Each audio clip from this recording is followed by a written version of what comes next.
Standard 6, Subject Science, Lesson number 8, Our Skeletal System and the Skin, Part 2. Students, in the previous video, we have learned about the types of bones in our skeletal system. In this video, we are going to learn about the different parts of the human skeletal system.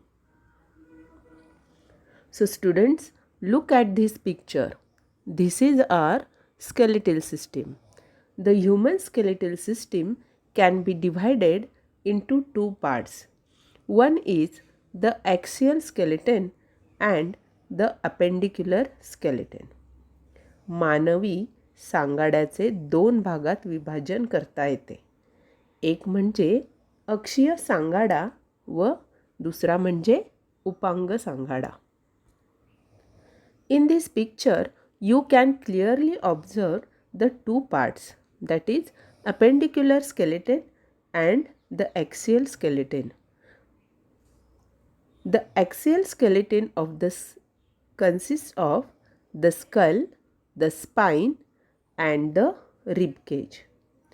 अक्षीय सांगाड्यामध्ये डोक्याची कवटी, पाठीचा कणा व छातीचा पिंजरा यांचा समावेश होतो.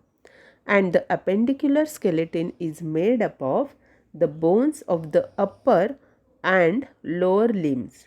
It means arms and legs. म्हणजेच उपांग सांगाडा हा शरीराच्या मध्यरेषेच्या बाजूंच्या हाडांचा मिळून तयार झालेला असतो. यामध्ये हात, पाय या हाडांचा समावेश होतो. So in this way, the parts of axial skeleton are the skull, spine and the rib cage, and the parts of appendicular skeleton are the upper and lower limbs, that means arms and legs. So let's understand the skull, kavti. Students, can you tell me which organs of our body does the skull protect? Yes, the skull protects our brain. कवटी ही आपल्या मेंदूचे रक्षण करते आणि कवटीमध्ये आपला मेंदू सुरक्षित असतो. The skull is formed by the bones of the head and face. The bones of the skull are flat and strong. There are altogether 22 bones in the skull, 8 in the head and 14 in the face. पहा मुलांनो, डोक्याची व चेहऱ्याची हाडे मिळून कवटी बनते. यातील हाडे ही आकाराने सपाट व मजबूत असतात. डोक्यात 8 आणि चेहऱ्यामध्ये 14 अशी एकूण 22 हाडे कवटीमध्ये असतात. Except for the lower jaw, none of the bones of the skull can move. कवटीमधील खालचा जबडा सोडून इतर हाडांची हालचाल होत नाही. सर्व हाडे ही अचल असतात, म्हणजे कोणत्याही हाडाची हालचाल होत नाही. फक्त आपला जो खालचा जबडा आहे त्याची मात्र आपण हालचाल करू शकतो. रिब केज, छातीचा पिंजरा. The cage-like structure in the chest is called the rib cage. In the chest, there is one vertical flat bone called the sternum. छातीमधील पिंजऱ्यासारखी रचना असणाऱ्या भागाला छातीचा पिंजरा असे म्हणतात आणि छातीत एक उभे चपटे हाड असते, त्याला उरोस्थी म्हणजेच स्टेर्नम असे म्हणतात. मुलांनो, पिक्चरमध्ये तुम्हाला ही उरोस्थी मध्यभागी दिसते. हे एक चपटे हाड किंवा फ्लॅट बोन आहे. 12 pairs of flat bones called ribs are joined to it sideways. त्याला आडव्या चपट्या बरगड्यांच्या 12 जोड्या जोडलेल्या असतात. These 25 bones form the rib cage. It is joined to the spine at the back. या 25 हाडांचा मिळून छातीचा पिंजरा तयार होतो आणि तो मागून पाठीच्या कण्याला जोडलेला असतो. तर अशा प्रकारे या रिब केजची म्हणजे छातीच्या पिंजऱ्याची रचना असते. द स्पाइन, पाठीचा कणा. It is also called backbone or vertebral column. पाठीच्या कण्यालाच बॅकबोन और वर्टिब्रल कॉलम असेही म्हणतात. The spine is formed by padlock shaped bones placed straight one above the other.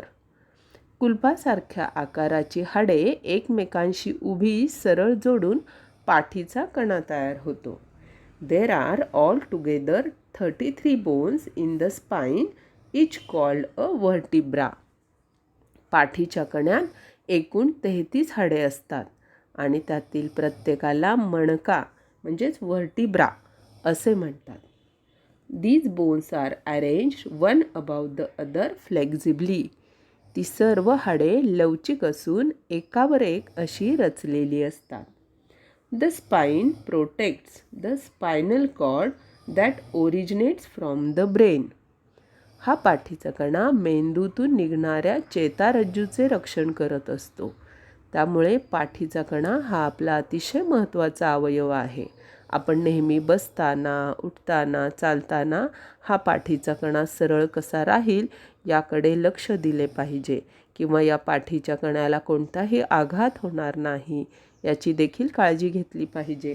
कारण हा जो पाठीचा कणा हा मेंदूतून निघणाऱ्या चेतारज्जूचे संरक्षण करतो. द अपेंडिक्युलर स्केलेटन म्हणजेच उपांग सांगाडा. The human body has 2 arms, 2 legs. The different parts of the arms and legs have several bones which are connected together by joints. मानवी शरीरात 2 हात व 2 पाय असतात. हात व पायांच्या विविध भागांमध्ये अनेक हाडे असतात आणि ती एकमेकांना सांध्यांनी जोडलेली असतात. अशा प्रकारे हा उपांग सांगाडा किंवा अपेंडिक्युलर स्केलेटन हा तयार होतो.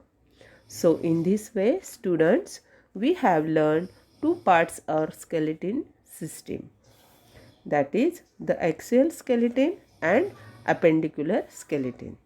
So you do remember all the parts and read this chapter carefully. Thank you.